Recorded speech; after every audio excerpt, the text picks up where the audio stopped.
Did you know that the domestication of grapes dates back to about 6000 BC? This means that grapes are one of the oldest cultivated crops and that humans have a long and rich tradition with this tasty little fruit. Here in the United States, Washington is the second leading producer of all grape varieties, and in 2015, the grape industry alone contributed about $300 million to our state economy. Grapes can be found in a variety of colors, including green, yellow, pink, purple, or even black. And like most other fruit, grapes are relatively high in sugar, which is why they are so useful for making juice, jams, and of course, wine. But grapes contain many other beneficial nutrients. Among those are resveratrol, which can be found in the skin of the grape and is a type of antioxidant that promotes a healthy immune system to help us fight off colds or other viruses.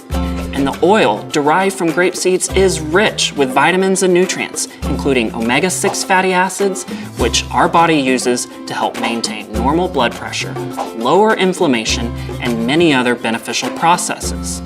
So the next time you find yourself in the produce section at the grocery store, you can be sure that grapes are both a delicious and healthy choice for you and your family.